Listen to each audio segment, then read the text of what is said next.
여러분께서는 지금 평화방송의 명품 시사 프로 열린세상 오늘 윤재선입니다를 듣고 계십니다.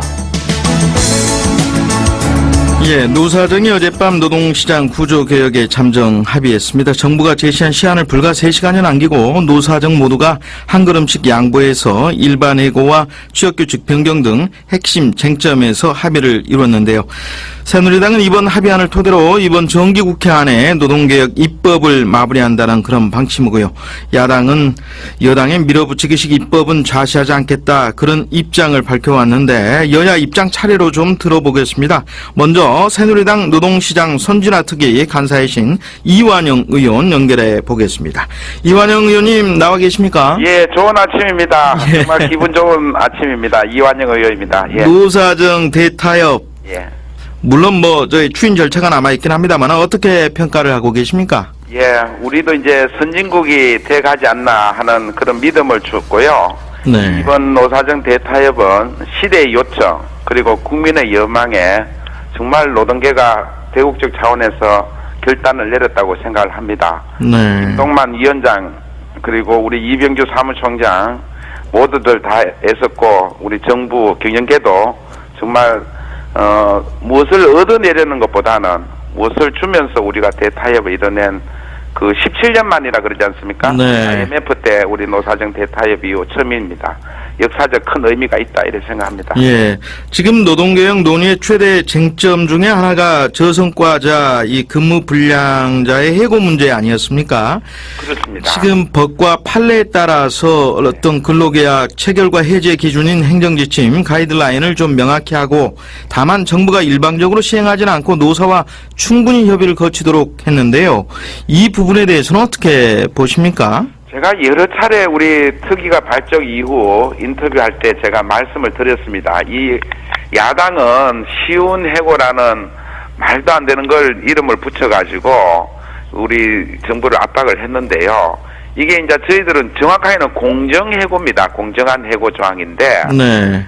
실제로 지금까지는 기업에서 관행적으로 이런 저성과자나 업무 부적응자에 대해서 일방적 해고를 해왔던 겁니다. 네. 그런데 이제 이렇게 가다 보니까 부당해고를 다투다 보니까 대법원에서 이제 판례 내용이 일방적으로 해고를 하지 마라, 이런 부적응자에 대해서는 직무도 좀 바꿔줘보고, 그리고 업무 능력 향상 교육도 시켜보고, 최대한 해고 회피 노력을 한 다음에 네. 궁극적으로 해고할 수밖에 없다면 인정하는 거 아닌가, 이 판례 내용을 이번에 지침으로 담겠다는 내용입니다. 다시 말해서 오히려 우리 근로자들을 고용을 보호하는 데 더 의미가 있다, 이걸 좀 강조를 드리고 싶습니다. 예. 지금 그런데요, 결국은 명확한 기준이나 이 절차 그 자체로 합의한 게 아니고 중장기적인 어떤 법제화의 방점을 찍어놨기 때문에 논란을 잠시 유보한 듯한 그런 느낌도 들거든요.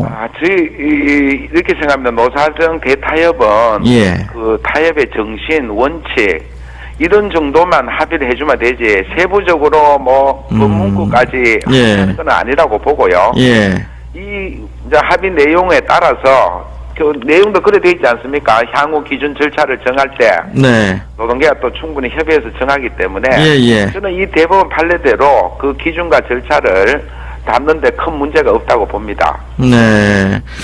그런데 지금 새누리당이 내놓은 근로기준법 안에는 이 일반해고 부분이 또 빠져 있다, 이런 얘기가 들리던데요. 지금 내용으로는요, 예. 이 문제는 법으로 추진하는 건 아니고요. 네.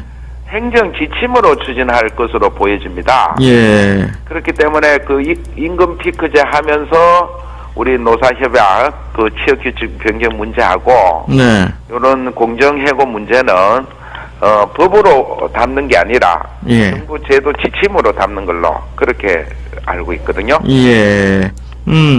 지금 임금 피크제 또 임금체계 개편 관련해서도 취업규칙 개정을 위한 요건이라든지 절차를 분명히 하기로 하지 않았습니까? 그렇습니다. 예. 이 부분도 물론 정부가 일방적으로 시행하지 않겠다, 이런 단서가 달렸는데요. 그래서 과연 이 합의가 지켜질 수 있을까 하는 그런 의문도 좀 남습니다만은. 예, 거듭 말씀드리지만 이거는 이 노총이 한번 이 문제로 탈퇴하는 그런 경험도 있지 않습니까? 네. 그런 면에서 합의의 정신 원칙을 담아놓고 그 다음 세부적인 거는 임금 피크제 취업 규칙도 마찬가지 아닙니까? 우리가 지금까지 야당에서는 임금 피크제를 하지 말자 뭐 네. 이런 주장까지 나왔는데 이번에는 정말 임금 피크제 해서 절감된 재원으로 청년 고용이 확대되는 것을 명시를 했습니다. 예. 그런 면에서 우리가 이제 노사가 합의할 때 노조가 있는 사업장은 단체 협약, 노조가 없는 회사는 취업 규칙 변경이거든요. 네. 그런 걸 이제 기준과 절차를 잘 담아낼 겁니다. 예. 네.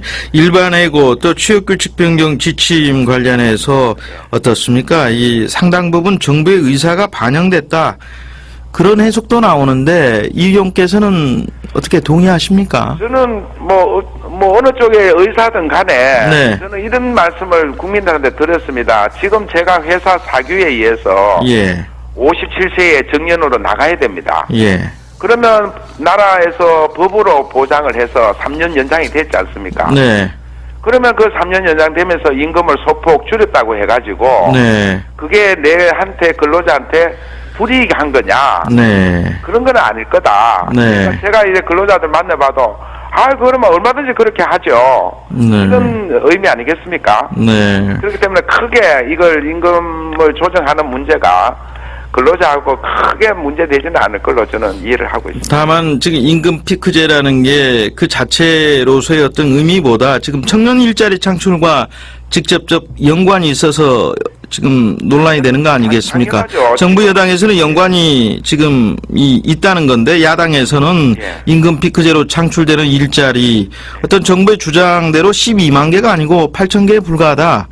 그러니까요. 이런 주장인데요. 어떻게 보십니까? 어디서 나온 수치인지 모르겠는데요.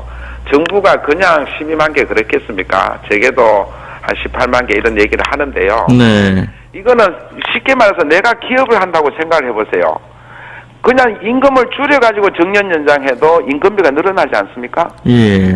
그런데다가 청년 고용을 해야 된다면은 기업에는 근본적으로 기업의 임금비가 늘어나는 겁니다. 네. 그걸 이제 재계가 대기업이 앞장서서 우리 100만 명이나 되는 청년 고용을 어떻게 해결할 거냐 하는 것을 이번에 신규채용도 근본적으로 늘리고 그 다음 임금 피크로 인한 또 청년 고용도 늘리고 여러 가지 다양한 방법 중에 하나지 임금 피크제만 해가지고 청년 고용을 늘린다는 뜻은 아닙니다. 네. 예.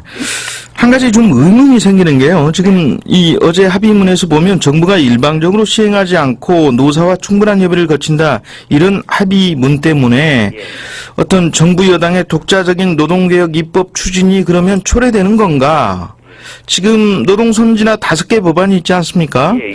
아까 말씀하신 것처럼 그 가이드라인을 좀 법과 판례에 따라 명확히 한다. 이런 말씀하셨잖아요. 예, 예, 예. 그럼 5개 법안하고는 어떤 인과관계가 있는 건지 좀 예, 추후에 노동계가 충분히 협의를 거친다는 내용은 우리 취업규칙 변경하고 우리 공정한 해고 행정 지침 만들 때 적용되는 얘기고요. 네. 지금 우리가 입법으로 추진하는 5대 법안에 대해서는 네. 거기에 해당되는 건 저는 아니라고 봐요. 예. 그렇기 때문에 이제는 분명히 이제 공은 이제 국회로 넘어왔습니다. 네. 그래서 정부가 이제 당론 발의를 하면 예. 자, 야당은 이 대타협의 정신을 받아들여서 이제 국민들한테 희망을 주는 그런 뜻을 받아들여서 여야가 정말 협상을 잘해서 이번 정기국회 내에 마무리하는 네. 일만 남아있다 이렇게 봅니다. 어떻습니까? 그 청년 일자리 창출을 위한 근로시간 단축 등의 어떤 근본 대책이 마련되지 않았다. 이게 야당의 또 이 비판이고요. 예. 비정규직 보호 방안 등도 사실상 이 마련되지 않아서 미흡하고 유감스럽다 이런 반응 보였는데 예. 지금 보면 비정규직 사용 기간을 2년에서 4년으로 연장하는 안 네네. 이거 합의 사항을 국회 법안 의결에 반영한다 이렇게 돼 있는데 그렇습니다. 합의되지 않으면 법안 의결에 반영하기는 어렵게 되는 거고요. 예. 그러면 비정규직 사용 부분에 대해서는 보호 방안이 좀 마련되지 않은 거 아닙니까? 우선 근로시간 문제는요 이번에 개정이 들어갑니다. 저희들이 네. 지금 법정 근로시간에다가 진짜 연장 근로시간 이 문제가 너무 과도하게 우리가 허용하고 있기 때문에 근로기준법을 통해서 근로시간 단축 법제가 이번에 포함되어 있다. 이걸 먼저 말씀을 드리고요. 예. 비정규직 보호 문제는 저희들도 이제 노동시장 이중구조 해소를 위해서 담아내는데 우선은 이 합의문에 보면 네. 앞으로 정규직 채용을 확대한다 이런 내용이 있거든요. 네. 그러니까 이제 우선은 채용 자체부터 입구부터 비정규직을 줄여 나가겠다는 게 있고요. 예. 기간제에 2년 연장하는 문제는 네. 또 이제 우리가 한 35세 이상 하나는 분들한테 대해서 실제로 일자리에 따라서 그 기간제가 필요한 일자리가 있습니다. 네. 그것마저도 허용을 안 하면 이분은 2년 내에 그만둬야 되거든요. 네. 그걸 좀 더 일을 더 할 수 있게끔 하는 그런 의미로 해석을 해주면 고맙겠네요. 네. 글쎄요, 이 노사정 대타협을 토대로 이제 여당의 입법 작업이 벌써 모레 이제 당론으로 발의한다는 말씀이시지 않습니까? 그래서 오늘 우리 당정 협의를 하고 네. 수요일 날 우리 의총에서 이제 당론을 확정하고요. 예. 금주 내로는 당론 발의가 될 거로 믿고 예. 있습니다. 예. 그런데 보면 또 야당은 앞서 말씀드린 것처럼 근로시간 단축이라든지 또 근본적인 비정규직 보호 방안이라든지 이런 부분에 대해서 충분히 논의가 되지 않으면 예. 좀 법안 통과가 어려울 걸로 또 예상이 되는데 이런 야당의 반대가 내년 총선에 또 어떤 영향을 끼칠지도 관심입니다. 이 의원께서는 어떻게 내다보고 계십니까? 저는 두 가지로 의미가 있습니다. 예. 그런 야당의 법 개정 요구에 대해서는 여당 안에 비판만 할 게 아니라 실제로 이제 국회 안에서 개정하려면 여야가 논의를 하지 않습니까? 네. 그러면 저희들도 야당이 요구하는 것을 충분히 검토해서 함께 개정안을 만들어 가야 된다. 이렇게 열린 마음으로 이 법 개정안을 내고 있고요. 예. 두 번째는 야당은 이렇게 오늘 민주노총에서는 혹평을 했지 않습니까? 네. 그런 민주노총처럼 야당도 그렇게 국민의 뜻을 받아들여지지 않는다면 저는 내년 총선에도 야당에 유리할 게 하나도 없다고 생각해요. 네. 예, 그렇기 때문에 저는 오늘 이제 원내 지도부한테 공이 이제 넘어가는데요. 네. 정말 우리 상임위, 우리 의원님들이 19대 국회에 성공적인, 지금 저성장, 네, 알겠습니다. 너무너무 힘들지 않습니까? 희망을 예. 주도록 부탁을 드립니다. 예. 새누리당 노동시장 선진화 특위 간사이신 이완영 의원의 말씀 들어봤습니다. 네, 이 의원님 오늘 인터뷰 감사드립니다. 예, 감사합니다. 예. 예.